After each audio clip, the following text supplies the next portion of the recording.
Pessoal, não vamos esquecer de acionar o sino. Olá, combatentes do Canal Arte da Guerra. Hoje nós temos a terceira parte da entrevista do Almirante Edésio da Engeprom.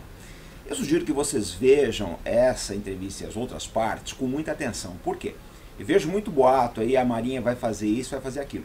Mas o Almirante Edésio, a empresa que ele preside, efetivamente toca a maior parte dos projetos da Marinha. Então é bom ver esse vídeo com bastante atenção, porque ele espelha a realidade da Força Naval. Acompanhe conosco. Até então,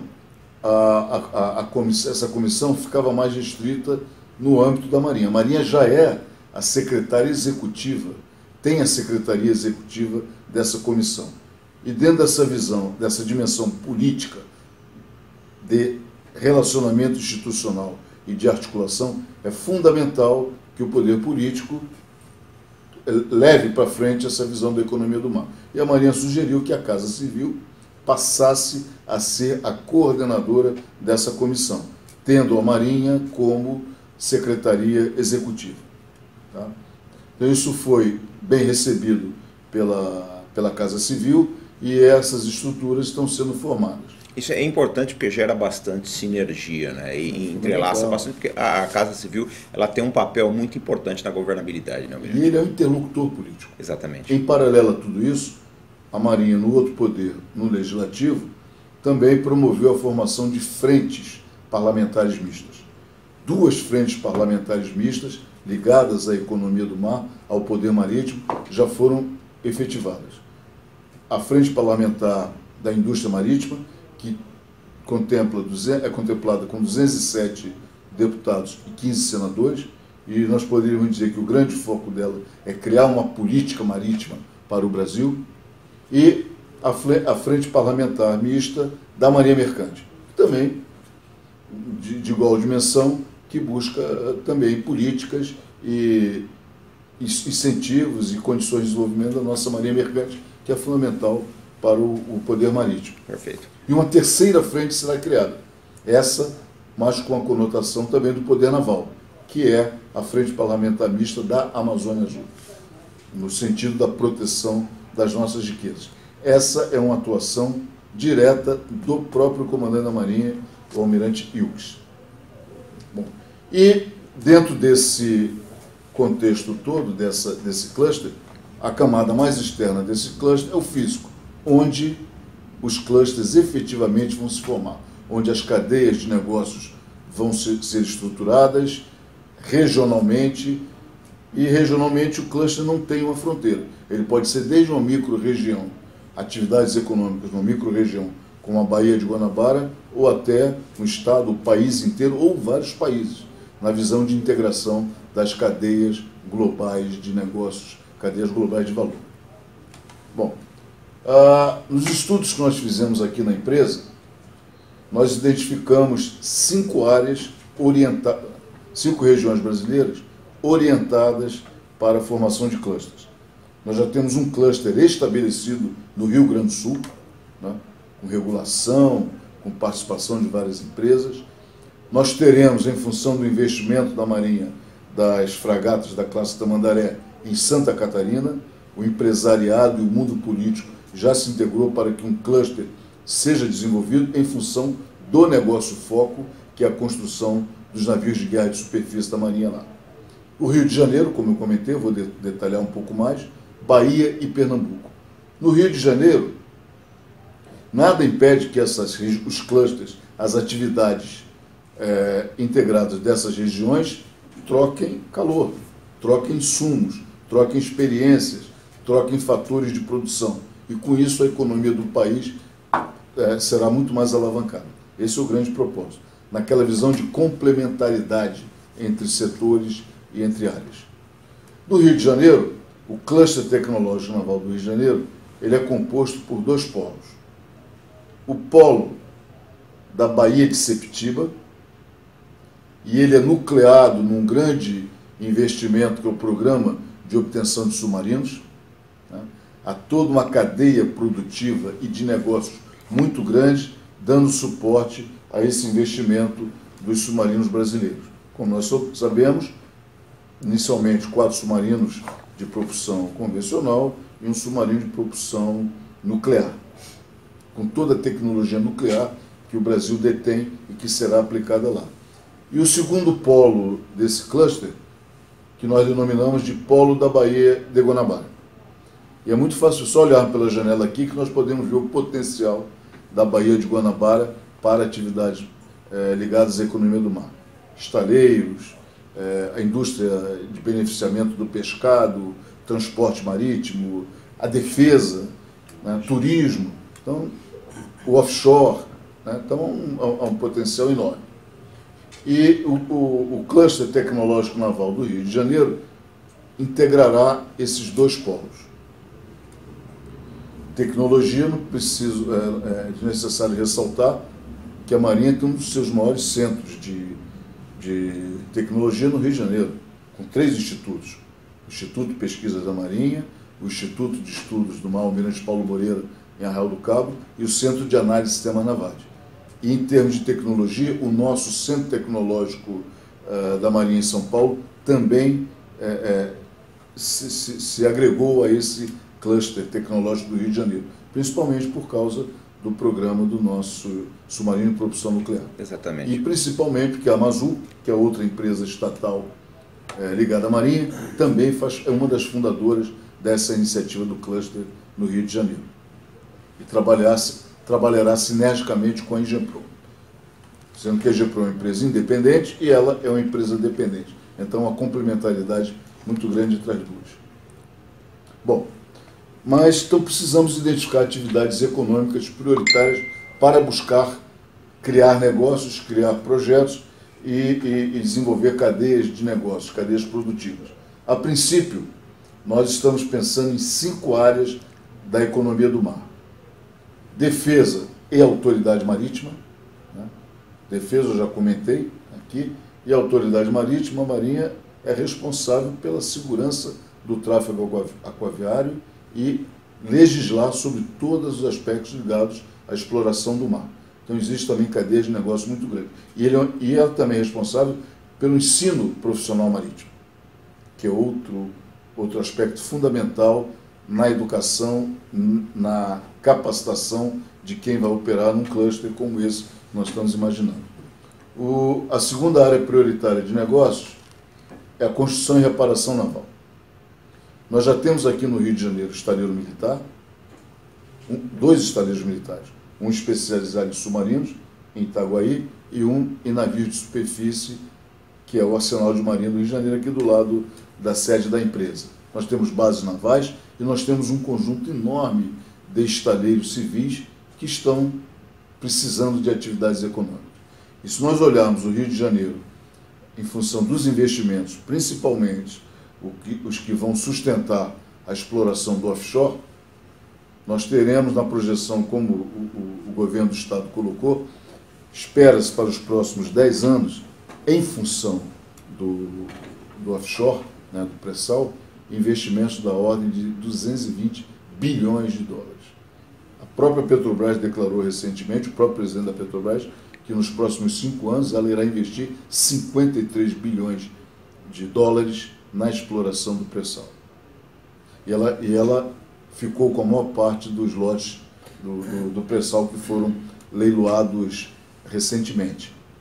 Só para se ter uma ideia, cerca de 48 plataformas de petróleo estão chegando no final do seu ciclo de vida e terão que ser substituídas. E as que vierem terão que ser mantidas. Cada plataforma dessa demanda navios de apoio, no mínimo 4 navios de apoio offshore para manter a cadeia logística de operação dessas plataformas. E essas plataformas terão que ser destinadas, desfeitas, onde já se encaixa no outro grande tipo de negócio, que é o desfazimento, que é a reciclagem de matéria-prima dessas plataformas. Então, é uma possibilidade enorme de negócio na economia do mar, não na construção e reparação naval.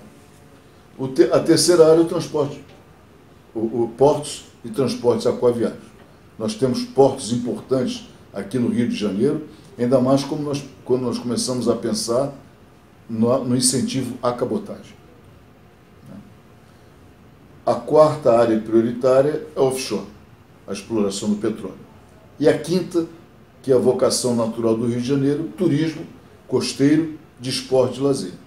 Eu ressalto que ano que vem nós teremos aqui aquele evento de velas sul-américas, onde navios, veleiros de vários países virão para cá, será uma semana náutica, né, aqui no Rio de Janeiro, então já podemos imaginar o que isso trará para a economia do Estado em termos de evento turístico. Sim. De promoção turística. É o destino natural do Rio, né? Se nós vimos clima aqui, bom o ano todo, belezas naturais. Eu estou falando aqui do Rio de Janeiro, cidade do Rio de Janeiro, mas nós temos a Baía de Angra, na Baía da Ilha Grande, nós temos a região dos lagos, né? Então nós temos um espaço enorme para o desenvolvimento do turismo costeiro. E se nós olharmos o mundo, turismo costeiro e essa área de esportes náuticos e lazer é um dos que mais contribuem na formação do PIB da economia do mar. Sim. A Europa tem uma estrutura de cluster, o cluster marítimo europeu, que gera por ano cerca de, hoje, né, quase 200 bilhões de euros de valor agregado. E o tipo de atividade econômica que mais contribui para esse valor agregado é o turismo. É um ativo fantástico que o Estado do Rio de Janeiro, o Brasil, e particularmente o Estado do Rio de Janeiro tem. E a gente tem um diferencial, né, Almirante, que é o clima, né? O clima aqui é bom o ano todo, né? Você pode fazer turismo no Rio de Janeiro o ano todo. E é um tipo de negócio que você rapidamente absorve mão de obra. Sim. Não é custoso para capacitar uma mão de obra para operar na área de turismo, o setor hoteleiro, e nós precisamos gerar emprego no Rio de Janeiro, sim, principalmente para a juventude. Bom, o foco estratégico desse cluster, nós pretendemos promover o mercado interno, são essas cadeias produtivas, o efeito multiplicador que será dado na economia. Nós focaremos na capacitação e formação do capital humano, né, em função dessas áreas prioritárias de atividades econômicas da economia do mar. Nós pretendemos focar também em inovação e tecnologia, né? Sustentabilidade, não só da atividade econômica, mas principalmente a sustentabilidade ambiental, que é um dos pilares da exploração da economia do mar.